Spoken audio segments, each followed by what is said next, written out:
잠시만요. 지갑을 잃어버렸어요. 오늘 부대로 복귀해야 되는데 혹시 차비 좀 빌려주실 수 있을까요? 꼭 갚겠습니다. 2024년 10월에 햇살이 동서울 터미널 유리창을 뚫고 쏟아져 들어왔습니다. 먼지가 날리는 공기 속에서 오래된 디젤 냄새와 사람들의 땀 냄새가 뒤섞였습니다. 오전 10시 지방으로 향하는 인파는 물결처럼 출입구를 드나들었고 그 속에서 한 젊은 군인이 초조하게 서성이고 있었습니다. 김영근 상병. 까맣게 그을린 얼굴에는 초조함이 새겨져 있었습니다. 그의 어깨를 짓누르는 전투 배낭은 마치 세상의 무게처럼 무거워 보였습니다. 그는 주머니를 몇 번이고 뒤적였지만 손에 잡히는 것은 아무것도 없었습니다. 핸드폰도 지갑도 사라졌습니다. 남은 것은 군복과 배낭뿐이었습니다. 어려움에 처한 군인은 어떻게 되었을까요? 지금부터 그 이야기를 전해드리겠습니다. 구독, 좋아요 눌러주세요. 제게는 큰 힘이 됩니다. 지금 이야기 시작합니다. 형근은 용기를 내어 버스를 기다리는 사람들에게 다가갔습니다. 먼저 큰 여행 가방을 끌고 있던 중년 여성에게 고개를 숙였습니다. 죄송합니다. 제가 부대 복귀를 해야 하는데 지갑을 잃어버려서요. 혹시 차비 10,000원만. 여성은 형근의 말이 끝나기도 전에 고개를 휙 돌렸습니다. 그녀의 눈빛에는 귀찮음과 의심이 가득했습니다. 마치 사기꾼을 보듯 입술을 비죽 올리며 그를 지나쳤습니다. 형근은 다시 이어폰을 낀 젊은 남자에게 다가갔습니다. 남자는 손을 휘저으며 몇 걸음 뒤로 물러섰습니다. 그의 표정에는 노골적인 경계심이 드러났습니다. 몇 번의 시도 끝에 형근은 풀이 죽어 고개를 떨구었습니다. 그의 어깨는 축 늘어졌고 시선은 낡은 벽돌 바닥에만 고정되었습니다.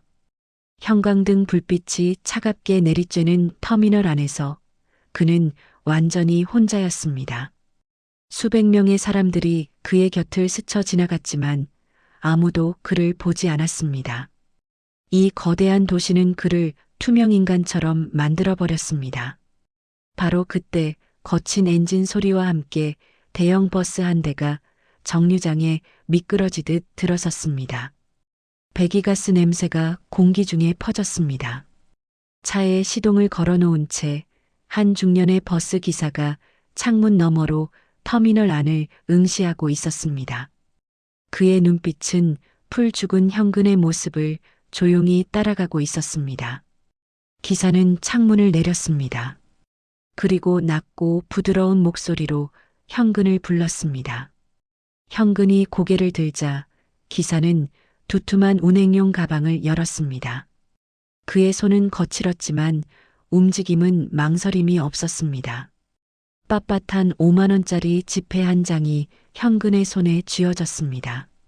자네, 이걸로 차비도 하고 가는 길에 따뜻한 국밥이라도 한 그릇 먹게. 군인이 나라 지키느라 고생이 많네. 형근은 순간 말을 잇지 못했습니다. 외면당했던 절망감 위로 갑작스러운 온정이 밀려오자 그의 눈가에 뜨거운 것이 맺혔습니다. 그는 몇 번이고 허리를 숙여 감사 인사를 올렸습니다. 목소리는 떨렸고 손은 5만원권을 꽉 쥐었습니다. 기사는 쑥스러운 듯 손을 흔들며 웃었습니다. 그리고는 버스에 올라 엔진을 울렸습니다. 버스는 먼지를 일으키며 터미널을 빠져나갔습니다. 형근은 그 자리에 멍하니 서서 버스의 뒷모습을 바라봤습니다.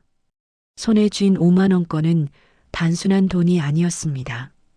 그것은 이 차가운 도시에서 유일하게 그에게 손을 내민 온기였습니다. 3개월이 흐른 겨울, 형근은 만기 제대를 했습니다. 짧게 깎은 머리는 여전했지만 그의 얼굴에는 민간인의 자유로움이 스며들어 있었습니다. 하지만 그에게 가장 먼저 할 일이 있었습니다. 터미널 기사님을 찾아가 받은 은혜를 갚는 것. 그러나 형근은 평범한 청년이 아니었습니다. 그는 대한민국에서 누구나 이름만 들어도 아는 최고급 호텔 체인을 운영하는 김씨그룹 회장의 손자였습니다. 형근은 할아버지 김 회장에게 그날의 이야기를 들려줬습니다. 할아버지는 손자가 어려움에 처했을 때 아무런 대가 없이 도움을 준 그 고마운 분을 직접 만나 인사하고 싶어 했습니다. 점심시간이 훌쩍 지난 오후 2시, 여전히 사람들로 북적이는 터미널에서 형근은 익숙한 두툼한 손가방을 든 기사님을 발견했습니다. 그는 달려나갔습니다. 손자의 뒤를 묵묵히 따르던 김 회장은 운전기사의 얼굴을 본 순간 세상이 멈춘 듯한 충격에 휩싸였습니다. 걸음이 멈췄습니다. 가슴이 벌렁거렸습니다. 심장이 미친 듯이 뛰었습니다. 김 회장의 손은 떨렸고 눈은 믿을 수 없다는 듯 크게 떠졌습니다. 저 얼굴, 저 표정, 저 눈빛. 20년 전 교통사고 충격으로 병원에서 갑자기 사라졌던 자신의 둘째 아들 김호준과 너무나 닮아 있었습니다. 하지만 형근과 이야기 나누던 기사는 뒤에 서 있는 김 회장에게 그저 꾸벅 인사를 할 뿐이었습니다. 아버지를 향한 어떠한 감정도 읽을 수 없는 낯선 눈빛으로 그는 타인에게 하듯 정중하게 고개를 숙였습니다. 핏줄이 가진 그리움이나 연민 혹은 놀라움 같은 그 어떤 감정도 없었습니다. 마치 처음 보는 손님을 대하듯 김 회장의 심장은 터질 듯 뛰었지만 20년 전의 기억과 눈앞의 현실 사이에서 혼란스러움을 감출 수 없었습니다. 아들이 맞다면 어떻게 아버지를 전혀 알아보지 못하는 것일까요? 형근이 먼저 입을 열었습니다. 기사님, 다시 뵙게 돼서 정말 감사합니다. 저 지난번에 차비 빌려주셨던 김형근입니다. 아, 군인 청년. 잘 복귀했었나 보구먼. 뭘 이런 걸 가지고 또 찾아와. 기사는 넉넉한 웃음을 지었습니다. 하지만 김 회장의 시선은 그 웃음 뒤에 깊은 주름에 머물렀습니다. 20년 전 사고로 입원했을 때와는 달리 그의 얼굴에는 세월의 풍파가 그대로 새겨져 있었습니다.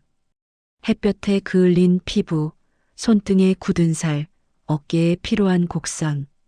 모든 것이 긴 세월을 말해주고 있었습니다. 할아버지, 이분이 제가 말씀드렸던 그 고마운 분이에요. 형근의 소개에 김 회장은 떨리는 목소리로 겨우 입을 열었습니다. 고맙습니다. 젊은이, 우리 손자 녀석의 어려운 사정을 챙겨주셔서 정말 고맙습니다. 별 말씀을요. 당연히 해야 할 일이었는걸요. 그럼 저는 이만 운행 준비하러 가보겠습니다. 기사는 담담하게 인사를 건네고는 버스를 향해 걸어갔습니다. 형근은 기사의 뒷모습을 보며 아쉬움에 발을 동동거렸습니다. 하지만 김 회장은 그 뒷모습에서 눈을 뺄 수 없었습니다. 그가 버스 기사라는 사실이 김 회장에게는 또 다른 충격이었습니다. 자신의 아들은 분명 김씨그룹을 물려받을 후계자였기 때문이었습니다. 김 회장은 형근을 돌려보낸 후 운행을 시작하려는 기사에게 급히 다가갔습니다. 그의 걸음은 급했고 숨은 가빴습니다. 기사님, 잠시만요. 기사는 창문을 내리고 의아한 표정으로 김 회장을 바라봤습니다. 혹시 실례가 안 된다면 성함이 어떻게 되시는지 여쭤봐도 될까요? 이호준입니다.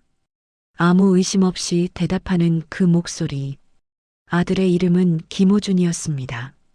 성이 달랐습니다. 그러나 그 얼굴은 너무나 선명하게 자신의 아들이었습니다. 혹시 20년 전에 큰 사고를 당했던 적이 없으십니까? 서울의 한 병원에 입원했었는데 김 회장의 간절한 물음에도 불구하고 기사 이호준은 고개를 갸웃거릴 뿐이었습니다. 글쎄요. 20년 전이라면 제가 이 업계에 들어온 지 얼마 안 됐을 때인데 잘 기억이 안 나네요. 죄송합니다, 손님. 운행 시간이 다 돼서요. 그는 더 이상 대답하지 않고 창문을 올렸습니다. 버스는 거친 굉음을 내며 터미널을 빠져나갔습니다. 배기가스가 희뿌옇게 공기를 물들였습니다. 김 회장은 그 자리에 멍하니 서 있었습니다. 차가운 겨울바람이 그의 코트를 휘감았지만 그는 느끼지 못했습니다. 아들을 만났는데 아들은 아버지를 알아보지 못하고 성까지 바뀌었습니다. 20년 전에 그 사고가 단순한 교통사고가 아니었음을 직감한 김 회장은 곧바로 비서실에 연락해 특명을 내렸습니다. 당장 이호준이라는 이름의 버스 기사를 조사해 주시오. 그의 과거 20년의 행적을 모조리 파헤쳐 주시오. 며칠 후 비서실에서 김 회장에게 보고서가 전달되었습니다. 회장실의 거대한 책상 위에 놓인 서류 봉투는 무겁게 가라앉아 있었습니다. 김 회장은 떨리는 손으로 봉투를 뜯었습니다. 내용은 충격적이었습니다. 이호준 기사는 20년 전 기억상실증 진단을 받았던 기록이 있었습니다. 당시 그는 신원불명자로 발견되어 병원에서 생활하다가 어느 보육원 출신 봉사자의 도움으로 퇴원했으며 그 봉사자의 성을 따르거나 혹은 병원에서 임의로 이호준이라는 새 이름을 부여받은 것으로 추정되었습니다. 사라진 아들 김호준의 기록은 그 병원에서 퇴원한 시점 이후 완전히 사라졌습니다. 그가 버스 기사가 된 것은 늘 목적지를 향해 사람들을 태우고 달리는 삶에 매료되었기 때문이라고 주변 사람들은 증언했습니다. 김 회장은 이제 확신했습니다.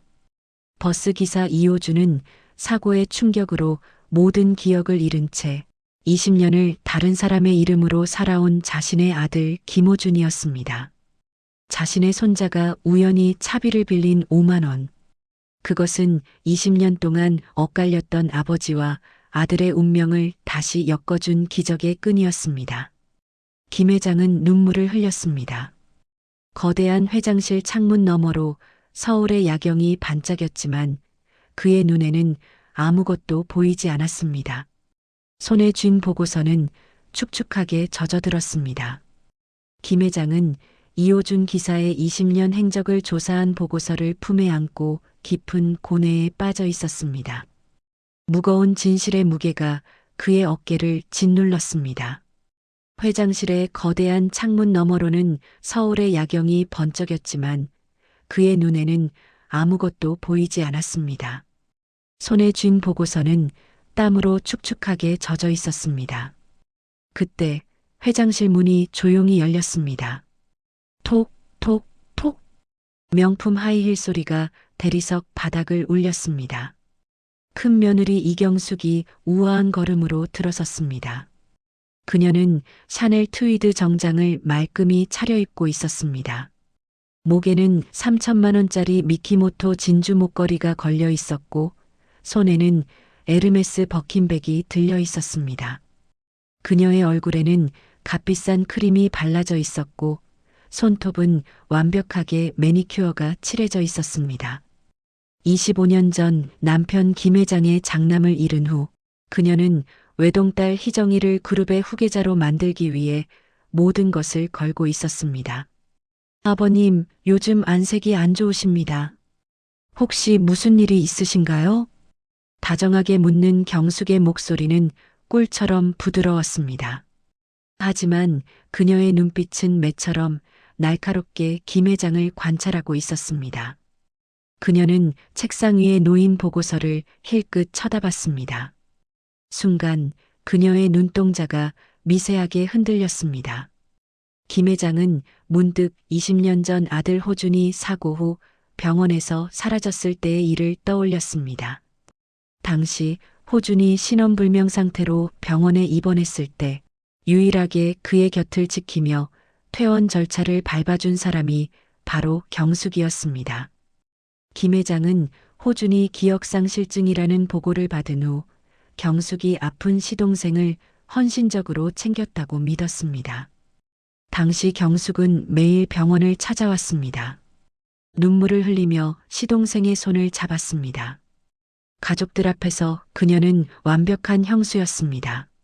하지만 지금 김 회장의 머릿속에 섬광처럼 하나의 의문이 스쳤습니다.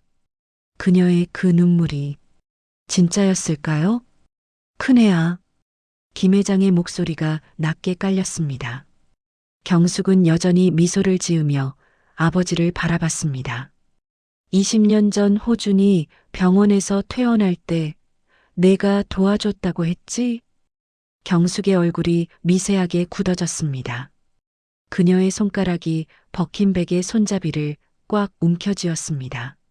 하지만 그녀는 곧 다정한 미소를 되찾았습니다.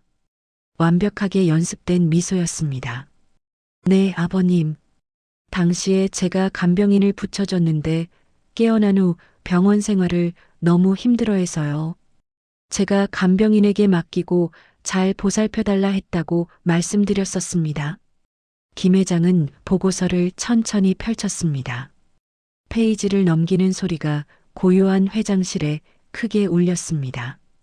경숙의 미소가 조금씩 굳어지기 시작했습니다. 이호준 기사가 새 삶을 시작할 수 있도록 도와준 것은 한 봉사자였다고 여기 적혀 있어. 김 회장의 손가락이 보고서의 한 문장을 가리켰습니다.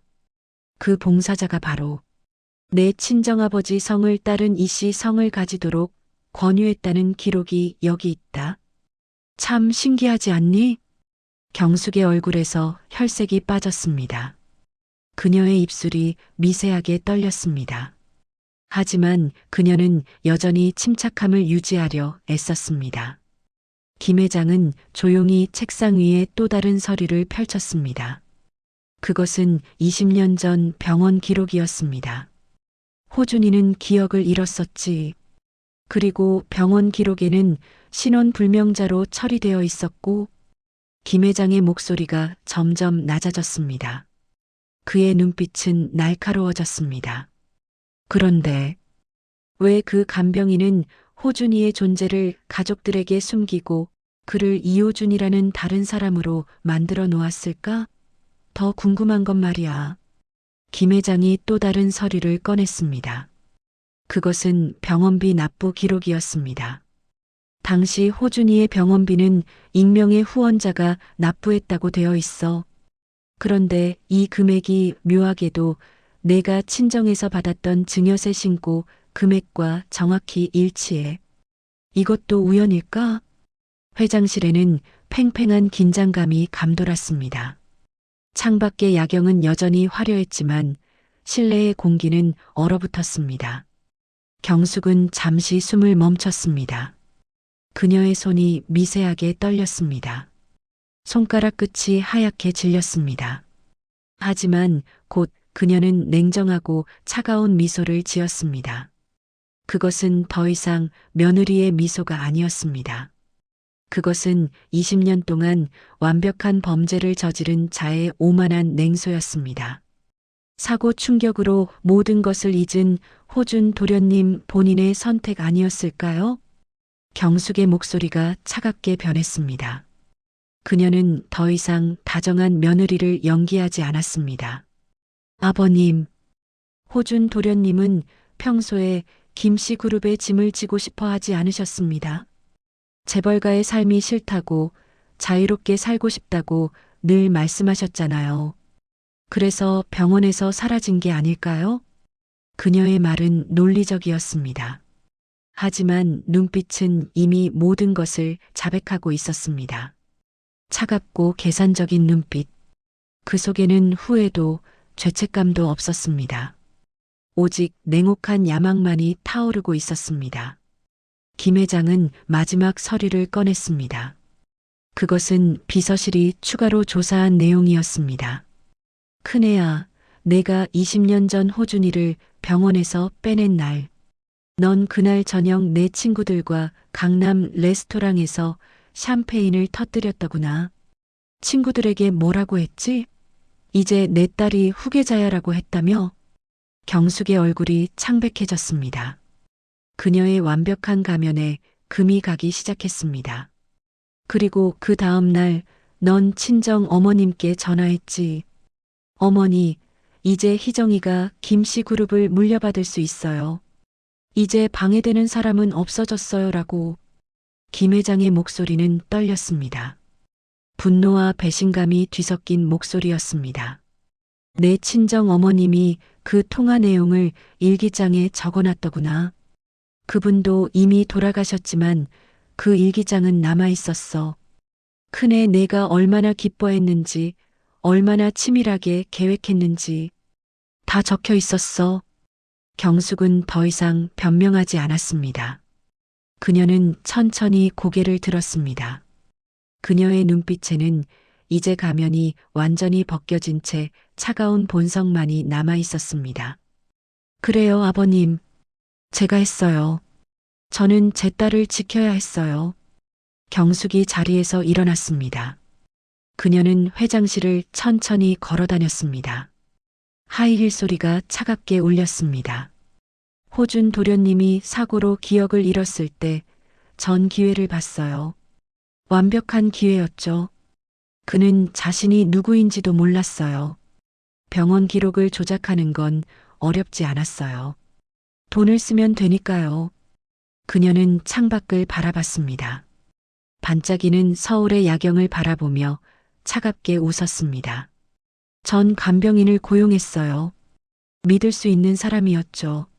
친정아버지 성을 따르게 했고 새 신분증을 만들었어요. 그리고 그를 병원에서 빼내어 작은 복지센터로 보냈어요. 거기서 그는 새로운 삶을 시작했죠. 김 회장은 주먹을 쥐었습니다. 손등의 핏줄이 금세 붉어졌습니다. 20년 동안 넌 우리 가족 모두를 속였구나. 아들을 찾아 미치도록 헤맸던 나를, 손자를 그리워하며 밤마다 눈물 흘렸던 우릴 모두 속였어. 경숙은 고개를 돌려 김 회장을 바라봤습니다. 그녀의 눈빛에는 한 줌의 미안함도 없었습니다. 죄송하지 않아요, 아버님. 전 제가 해야 할 일을 했을 뿐이에요.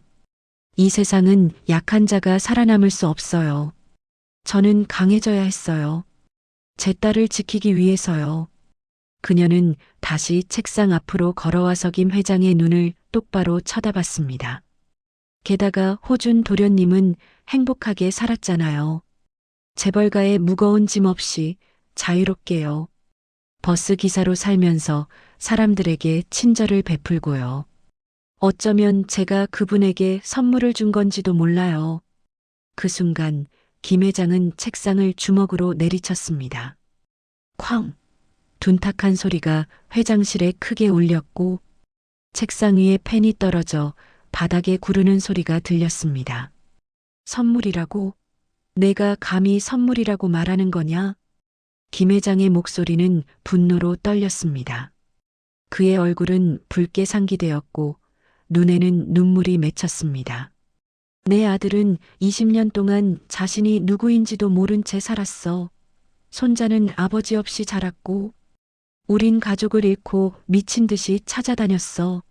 이 모든 고통을 내가 선물이라고 말하는 거냐? 경숙은 미동도 하지 않았습니다.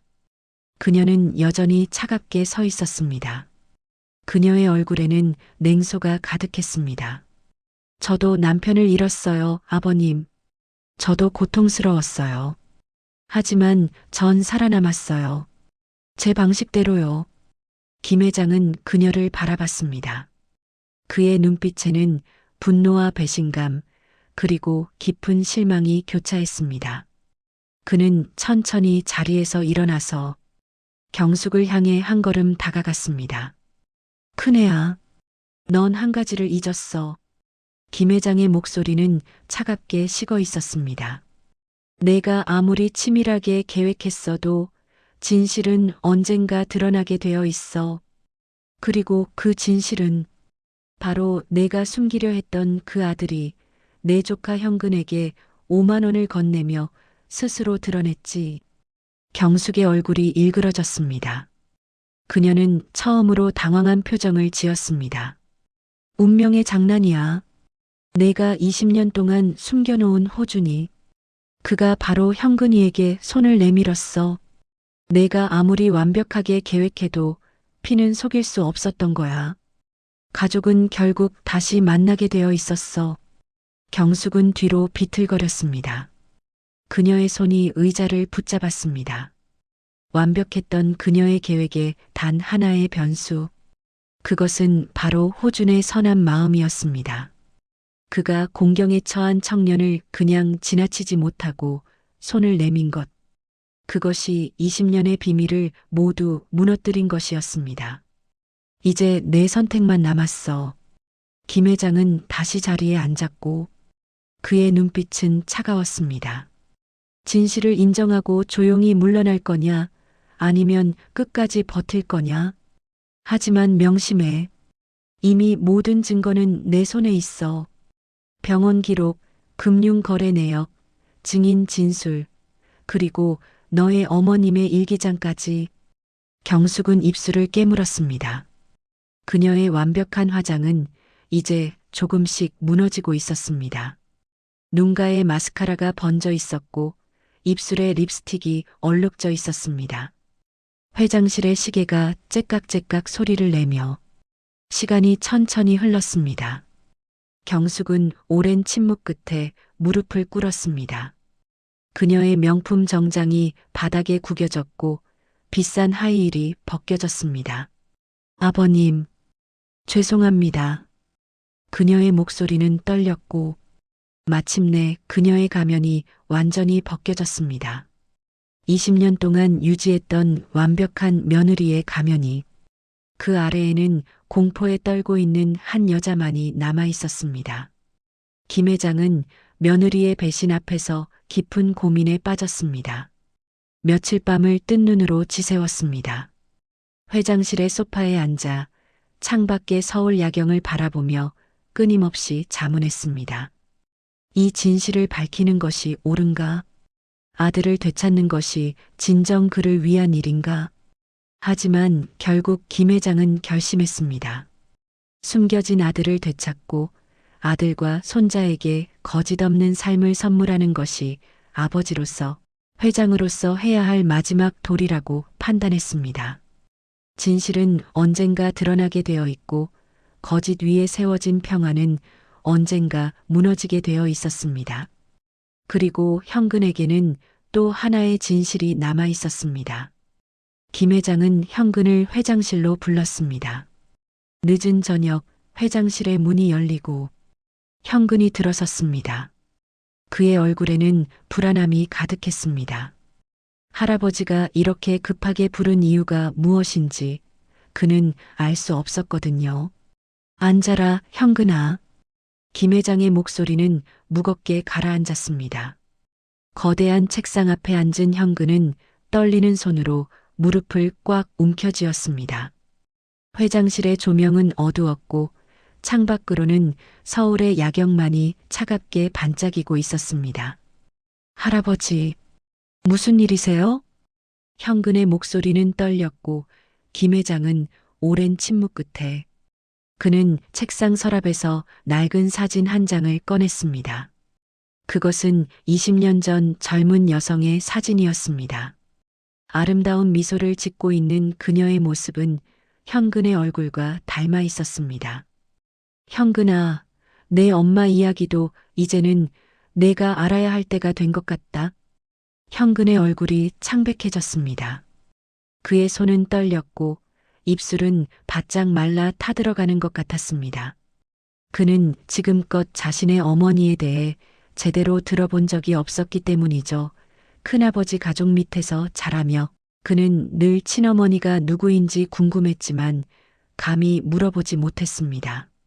너의 아버지 김호준은 내가 어렸을 때 교통사고를 당했다. 김 회장의 목소리는 떨렸습니다. 그는 사진을 현근에게 건넸습니다. 그 사고에서 너의 어머니도 함께 있었지. 너의 어머니는 그 자리에서 세상을 떠났고 너의 아버지는 중상을 입고 병원에 입원했지. 현근은 사진을 받아들었습니다. 그의 손은 심하게 떨렸습니다. 사진 속 여성의 미소는 너무나 따뜻했고 그녀의 눈빛은 사랑으로 가득했습니다. 현근의 눈에서 눈물이 흘러내렸습니다. 어머니가 돌아가셨어요? 현근의 목소리는 거의 들리지 않을 정도로 작았습니다. 김 회장은 고개를 끄덕였습니다. 그의 눈에도 눈물이 맺혔습니다. 그래, 너의 어머니는 그날 세상을 떠났다. 그리고 너의 아버지는 기억을 잃고 병원에서 사라졌지. 우린 혼란스러웠다. 장남도 이미 세상을 떠난 상태였고 차남 호준마저 사라졌어. 김 회장은 자리에서 일어나 창가로 걸어갔습니다. 그의 뒷모습은 쓸쓸해 보였습니다. 그때 집안에서는 결정을 내렸다. 호준이 죽었다고 공식적으로 발표하고 너를 장남의 아들로 호적에 올리기로 했지. 후계자 문제 때문이었다. 그룹을 안정시키기 위해서였어. 현근은 사진을 꽉 움켜쥐었습니다. 사진이 구겨졌지만 그는 놓지 않았습니다. 그래서 저는 친아버지도 친어머니도 모르고 자란 거예요? 현근의 목소리는 분노와 슬픔이 뒤섞여 있었습니다. 김 회장은 천천히 고개를 돌렸고 그의 얼굴에는 깊은 죄책감이 새겨져 있었습니다. 미안하다, 현근아. 할아버지가 너를 지키지 못했다. 현근은 자리에서 벌떡 일어났습니다. 그의 몸은 떨렸고 눈에서는 눈물이 멈추지 않고 흘러내렸습니다. 그럼 터미널에서 만난 그 기사님이 제 친아버지라는 말씀이세요? 김 회장은 고개를 끄덕였습니다. 현근은 뒤로 비틀거리며 소파에 주저앉았습니다. 충격이 너무 컸습니다. 그가 은혜를 갚기 위해 찾았던 그 따뜻한 버스 기사가 자신의 친아버지였다는 사실, 그 아버지는 자신의 아들도 알아보지 못했다는 사실. 20년 동안 아버지는 저를 모르고 살았고 저도 아버지를 모르고 살았어요. 현근의 목소리는 절규에 가까웠습니다. 그는 얼굴을 두 손으로 감쌌습니다. 어깨가 들썩였고 목 놓아 울었습니다. 그날 터미널에서 아버지가 5만 원을 건네주실 때 저는 그저 고마운 기사님이라고만 생각했어요. 아버지의 손이 얼마나 따뜻했는지, 아버지의 미소가 얼마나 넉넉했는지 저는 몰랐어요. 그게 제 친아버지였다는 걸. 김 회장은 현근의 옆에 앉으며 손자의 어깨를 감쌌습니다. 두 사람은 오래도록 말없이 울었습니다. 회장실의 차가운 공기 속에서 할아버지와 손자는 20년 동안 잃어버렸던 가족을 위해 눈물을 흘렸습니다. 한참 후 현근이 떨리는 목소리로 물었습니다. 아버지는 이 사실을 아세요? 아직은 모른다. 김 회장이 대답했습니다. 하지만 곧 이야기할 것이다. 내 아버지에게도 그리고 너에게도 진실을 알 권리가 있어. 현근은 사진을 다시 바라봤습니다. 어머니의 미소가 그를 따뜻하게 감싸는 것 같았습니다. 그는 그 사진을 가슴에 꽉 안았습니다. 할아버지, 아버지를 만나면 제가 뭐라고 말해야 해요? 20년 동안 아버지를 몰랐던 제가 뭐라고 말할 수 있어요? 김 회장은 현근의 손을 잡았고 그의 손은 따뜻했습니다. 아무 말도 하지 않아도 된다. 그저 안아주면 돼. 가족은 말이 필요 없단다.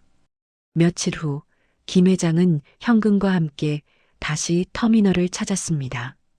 이번에는 진실을 밝히기 위해서였습니다.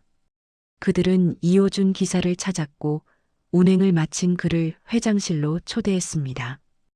호준이 회장실에 들어섰을 때 그는 어색해했습니다. 버스 기사복을 입은 그가 이 화려한 회장실에 어울리지 않는다는 듯 그는 불편한 표정을 지었습니다.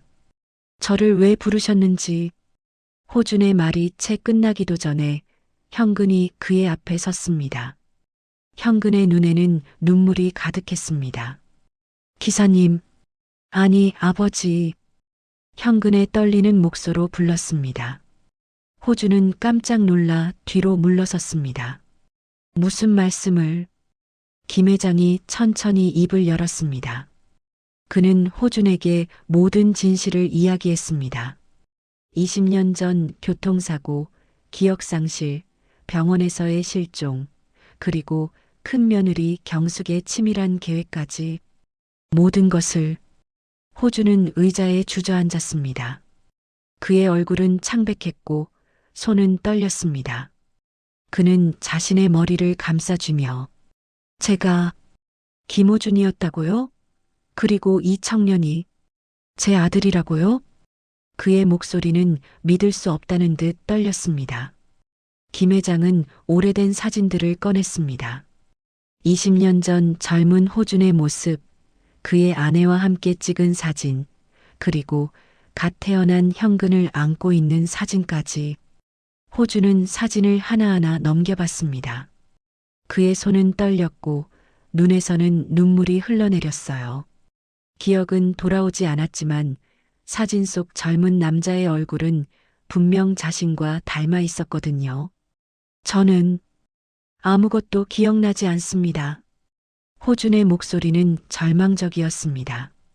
현근은 아버지 앞에 무릎을 꿇었습니다. 그리고 아버지의 손을 잡았습니다. 괜찮아요, 아버지. 기억하지 못해도 괜찮아요. 현근의 눈물이 아버지의 손등에 떨어졌습니다. 아버지는 저를 기억하지 못했지만 터미널에서 저에게 손을 내밀어 주셨잖아요. 공경에 처한 저를 그냥 지나치지 못하고 5만 원을 건네주셨잖아요. 그게 아버지의 마음이었어요. 기억은 잊어도 아버지의 따뜻한 마음은 남아 있었던 거예요. 호주는 현근을 바라봤습니다. 그의 눈에서 눈물이 멈추지 않았습니다. 그는 현근의 얼굴을 천천히 쓰다듬었습니다. 기억은 없었지만 가슴속 깊은 곳에서 뜨거운 무언가가 올라왔습니다. 네, 아들. 호준의 입에서 그 말이 나왔을 때 현근은 더 이상 참지 못하고 아버지를 꽉 껴안았습니다. 호준도 아들을 안았고 20년 만에 다시 만난 부자는 서로를 꽉 껴안고 목 놓아 울었습니다. 믿기지 않는 일들이 벌어진 거죠.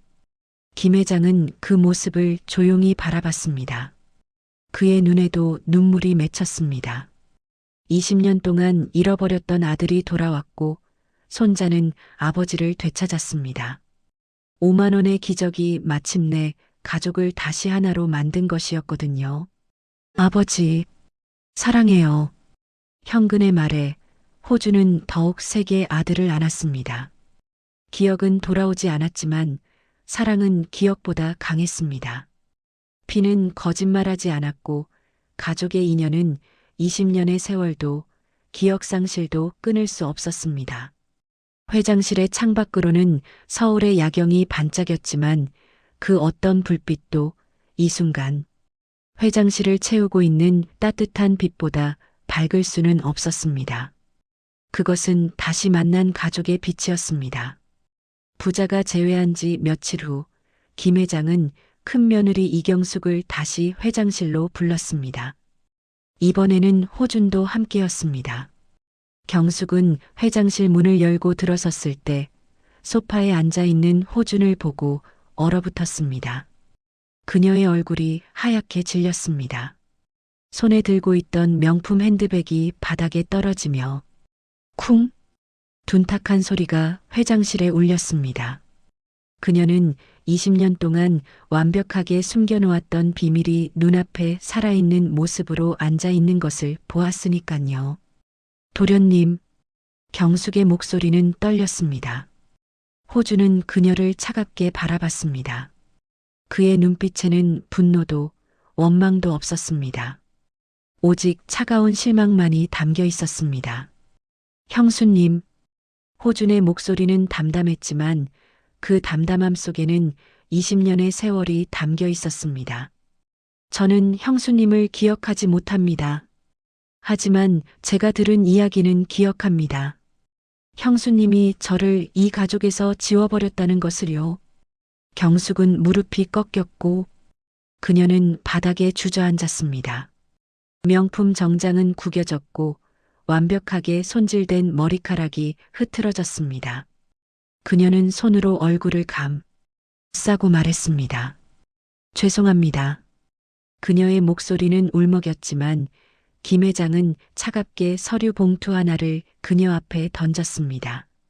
서류들이 바닥에 흩어졌고 병원 기록, 금융거래 내역, 증인 진술서, 그리고 장모의 일기장 사본까지 너의 20년 범죄 기록이다. 김 회장의 목소리는 차갑고 단호했습니다. 이 증거들을 경찰에 넘기면 넌 감옥에 가게 될 것이다. 유기죄, 문서 위조죄, 사기죄. 최소 10년은 복역해야 할 거야. 경숙은 바닥에 흩어진 서류들을 바라봤습니다. 그녀의 손은 떨렸고 눈에서는 마스카라가 번진 검은 눈물이 흘러내렸습니다. 20년 동안 쌓아 올렸던 그녀의 완벽한 삶이 한순간에 무너지는 순간이었습니다. 하지만 김 회장이 말을 이었습니다. 경숙은 고개를 들었습니다. 그녀의 눈빛에는 희망과 두려움이 교차했습니다. 나는 이 증거들을 경찰에 넘기지 않을 것이다. 경숙은 믿을 수 없다는 표정으로 김 회장을 바라봤습니다. 호준도 놀란 눈으로 아버지를 쳐다봤습니다.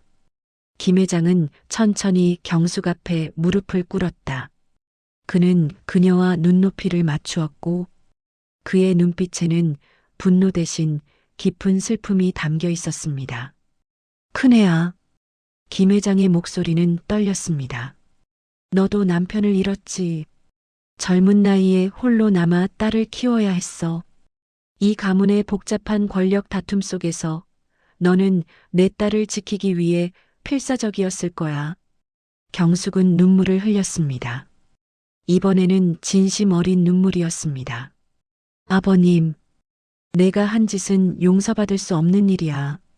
하지만 김 회장은 경숙의 손을 잡았습니다. 너도 이 가족의 일원이었어. 20년 동안 형근이를 돌봐줬고 그룹의 안정을 위해 애썼지. 그 세월도 무시할 수 없어. 호주는 아버지의 모습을 조용히 바라봤습니다. 그는 아버지의 너그러움에 놀랐습니다.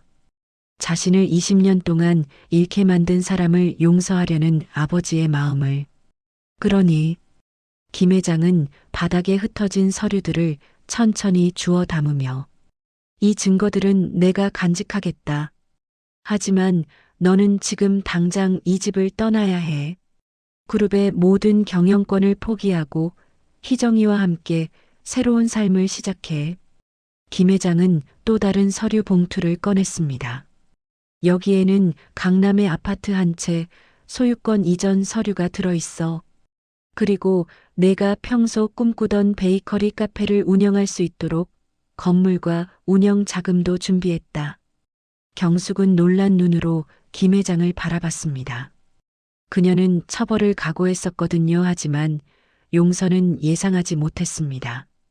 아버님, 제가 무슨 자격으로? 자격은 없어. 김 회장의 목소리는 단호했습니다. 하지만 희정이는 죄가 없어. 그 아이는 너의 딸이지만 내 손녀이기도 해.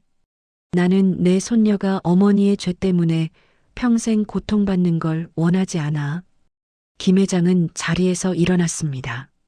그리고 창가로 걸어갔습니다. 단 조건이 있어. 너는 다시는 이 그룹에 관여하지 않아야 해. 희정이에게도 그룹 후계자가 되라고 강요하지 마. 그 아이가 자유롭게 자신의 길을 선택할 수 있게 해줘. 경숙은 고개를 끄덕였습니다.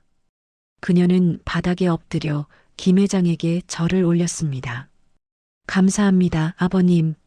정말 감사합니다. 그녀는 호준을 향해서도 깊이 고개를 숙였습니다. 도련님, 제가 저질렀던 일 평생 죄스럽게 살겠습니다. 용서해 주시지 않아도 괜찮습니다. 다만 형근이를 잘 돌봐주세요. 그 아이는 정말 착한 아이예요. 호주는 잠시 침묵하다가 천천히 입을 열었습니다. 형수님, 경숙이 고개를 들었습니다. 호준의 눈빛은 여전히 차갑지 않았습니다. 저는 형수님을 용서할 수 없습니다. 하지만 형수님의 딸 희정이를 원망하지는 않겠습니다. 그 아이도 저처럼 어른들의 욕심 때문에 희생된 아이니까요. 경숙은 다시 눈물을 흘렸습니다. 이번에는 감사의 눈물이었습니다. 그녀는 떨리는 손으로 바닥에 흩어진 명품 핸드백을 주워들고 천천히 회장실을 나갔습니다. 문이 닫히는 순간 김 회장은 깊은 한숨을 내쉬었습니다. 그는 창밖을 바라보고 화려한 서울의 야경을 눈으로 둘러봤습니다. 하지만 그의 마음은 무겁고 복잡했습니다. 아버지, 호준이 다가왔습니다. 그는 아버지의 어깨에 손을 올렸습니다. 정말 괜찮으신 겁니까? 형수님을 그냥 보내시는 게? 김 회장은 고개를 저었습니다. 괜찮지 않아.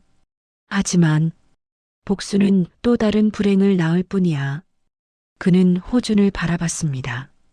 넌 20년을 잃었지만 버스 기사로 살면서 많은 사람들에게 온정을 베풀었어. 내가 보여준 그 따뜻함이 내게 용서의 의미를 다시 가르쳐줬다. 호준은 아버지를 꽉 껴안았습니다. 두 사람은 오래도록 그렇게 서 있었습니다. 며칠 후 이경숙은 딸 희정이와 함께 짐을 쌌고 희정이는 어머니에게 물었습니다. 엄마, 우리 왜 이사 가는 거예요? 경숙은 딸의 머리를 쓰다듬었습니다. 그녀의 얼굴에는 처음으로 평화로운 미소가 떠올랐습니다. 엄마가 새로운 시작을 하려고. 희정아, 넌 이제 그룹 후계자가 되려고 애쓰지 않아도 돼. 내가 하고 싶은 걸 하렴. 엄마가 지켜줄게. 희정이는 어머니를 꽉 껴안았습니다. 경숙은 딸을 안으며 눈물을 흘렸습니다.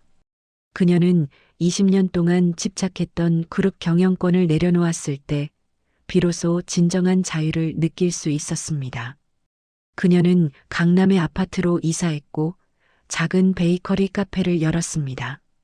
카페 이름은 행복이었습니다. 그곳에서 그녀는 딸과 함께 빵을 굽고 손님들에게 미소를 지으며 평범하지만 진심 어린 삶을 살기 시작했습니다. 가끔 카페 문을 열고 현근이 들어올 때가 있었습니다. 경숙은 조카에게 따뜻한 커피와 갓 구운 빵을 건네주며 말은 없었지만 그들의 눈빛에는 서로에 대한 이해가 담겨 있었습니다. 가장 중요한 것은 아들 호준이었습니다. 김 회장은 호준에게 그룹 경영에 참여해 줄 것을 간곡히 부탁했지만 호준의 대답은 단호했습니다. 아버지, 아니. 회장님. 호준은 여전히 버스 기사복을 입고 있었습니다.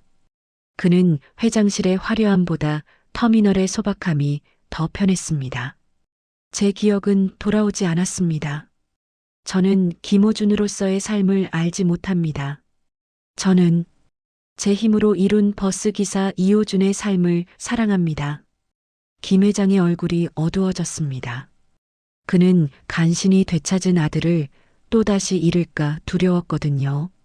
그럼 넌 계속 버스 기사로 살겠다는 거냐? 호주는 고개를 끄덕였습니다. 그의 눈빛은 단단했습니다. 네. 저는 20년 동안 버스를 몰며 살았습니다. 사람들을 목적지까지 안전하게 데려다 주는 것이 제 삶의 의미였습니다. 그 삶이 저는 행복했습니다. 김 회장은 아들의 단단한 마음에 눈물을 흘렸습니다. 눈물은 주름진 얼굴을 타고 흘러내렸고 그의 어깨는 떨렸습니다. 그는 아들을 되찾았지만 아들의 마음까지는 되찾을 수 없었습니다. 그때 현근이 앞으로 나섰습니다. 그는 아버지의 손을 잡고 말했습니다. 아버지, 저는 아버지의 선택을 존중합니다. 하지만 현근의 눈빛은 간절했습니다. 제 곁에 있어 주세요. 버스 기사로 사시든 회사원으로 사시든 그게 중요한 게 아니에요. 아버지가 제 곁에 있다는 것, 그것만으로 충분해요. 호주는 아들의 눈을 바라봤습니다. 그 눈빛에는 20년 동안 아버지를 그리워했던 절절함이 담겨 있었습니다. 호준의 마음이 흔들렸습니다. 김 회장은 마지막으로 아들에게 간절히 호소했습니다. 그는 호준의 두 손을 꽉 잡고 말했습니다. 호준아. 김 회장의 목소리는 떨렸지만 진심은 분명했습니다. 내가 터미널에서 베풀었던 따뜻한 호의와 배려는 버스 기사라는 직업의 숭고함 속에만 갇혀 있기에는 너무나 아깝다. 김 회장은 창밖을 가리켰고 그곳에는 김씨 그룹의 호텔들이 불빛을 밝히고 있었습니다. 우리 호텔은 단순히 잠자는 곳이 아니다. 사람들에게 따뜻한 행복과 편안한 위로를 전하는 곳이다. 내가 베푼 5만 원의 기적처럼 내가 사람들에게 베푸는 온정이 호텔을 통해 더 많은 사람에게 전해질 수 있도록 도와다오. 김 회장은 호준의 눈을 똑바로 바라봤습니다. 나는 내가 버스 기사를 그만두라고 하는 게 아니야. 다만 내 따뜻한 마음을 더 많은 사람에게 나눠줄 수 있는 기회를 주고 싶을 뿐이야. 호준은 오랜 침묵 끝에 천천히 고개를 끄덕였습니다. 김 회장의 진심 어린 설득에 그리고 아들 현근의 간절한 눈빛에 호준의 마음이 움직였습니다. 알겠습니다, 아버지. 호준의 목소리는 담담했지만 단단했습니다. 저는 버스 기사를 완전히 그만두지는 않겠습니다. 일주일에 한 번은 터미널에서 운행하겠습니다. 그게 제가 지켜온 삶이니까요. 김 회장은 고개를 끄덕였습니다. 하지만 나머지 시간에는 호텔 경영에 참여하겠습니다. 사람들의 마음을 보듬는 진정한 서비스를 실현하는데 전념하겠습니다. 김 회장은 아들을 꽉 껴안았습니다. 현근도 아버지와 할아버지를 껴안았습니다. 세 사람은 오래도록 그렇게 안고 있었습니다.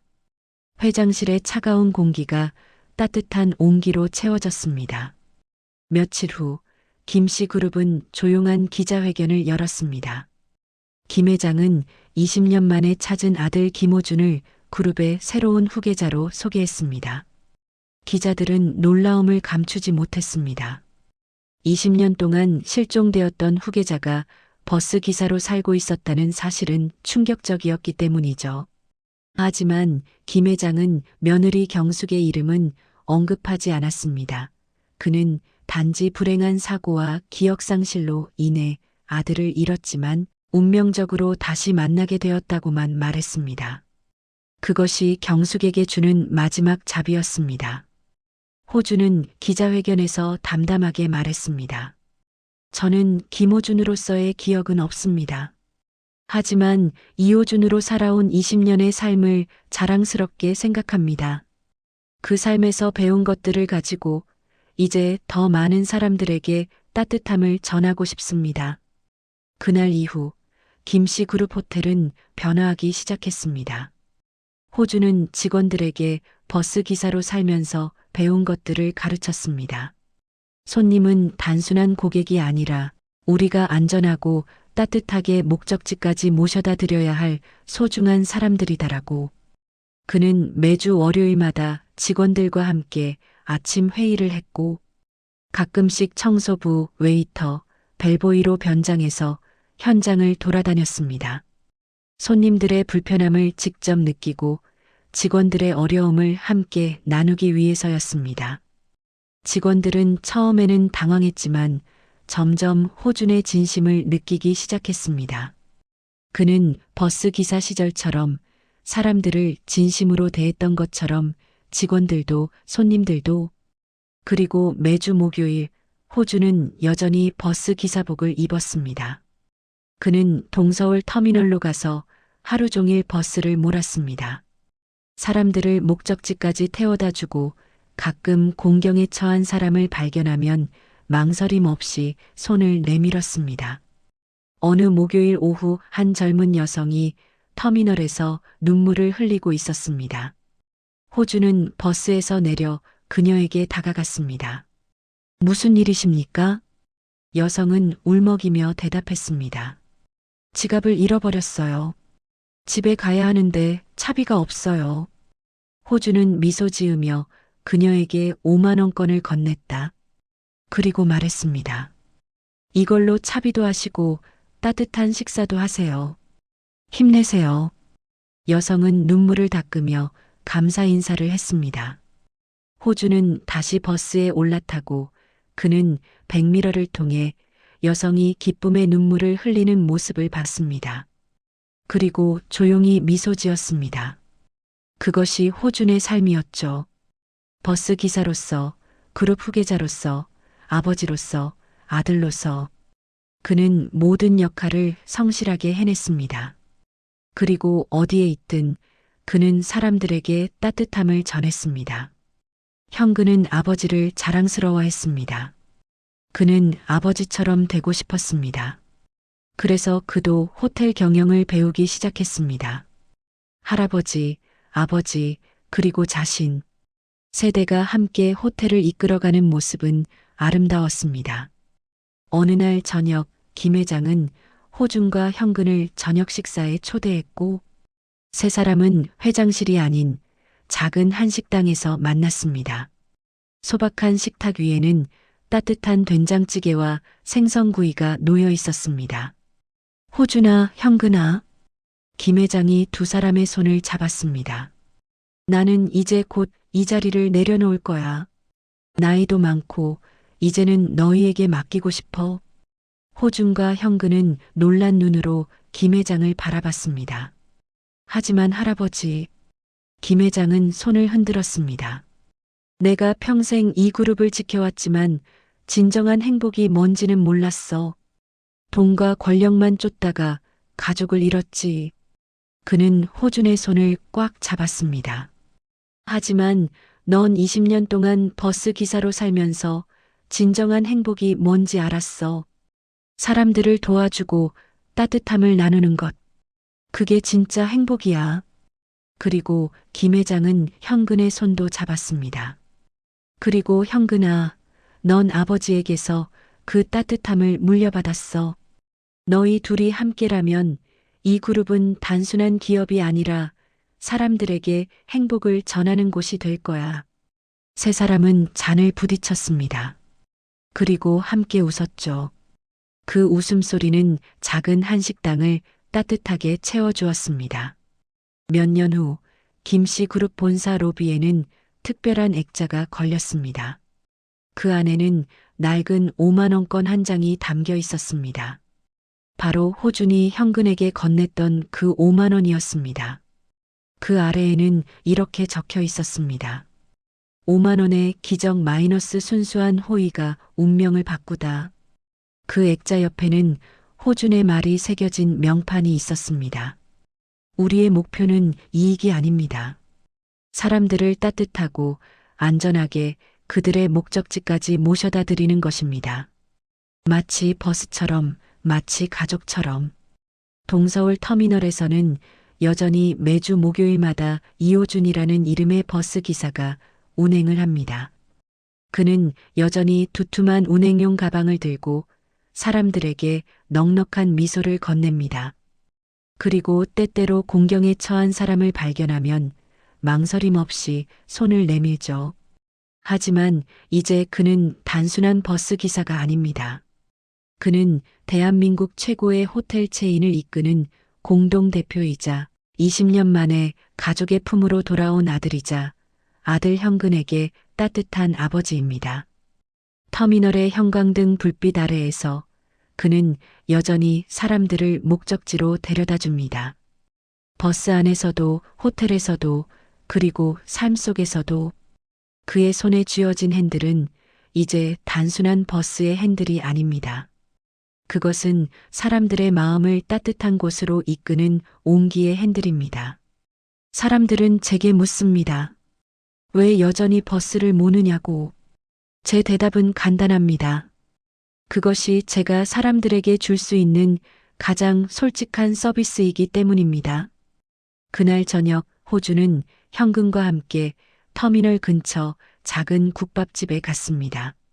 그들은 나란히 앉아 따뜻한 국밥을 먹었습니다. 김이 모락모락 피어오르는 국밥이 그들에게 행복으로 다가왔습니다. 가끔 길을 가다 보면 공경에 처한 사람들을 보고는 합니다. 의심부터 들어서 그 사람들의 손을 잡아주지 못하고 지나쳤던 순간들이 떠오릅니다. 때로는 용기가 없어서 다가가지 못하기도 했었죠.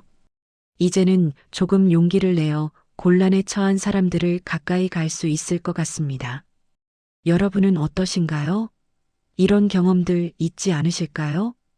다방커피 채널에서는 사연을 기다리고 있습니다. 늘 건강하고 행복한 시간들 되시길 바랍니다. 끝까지 시청해주신 분들께 감사 말씀드립니다.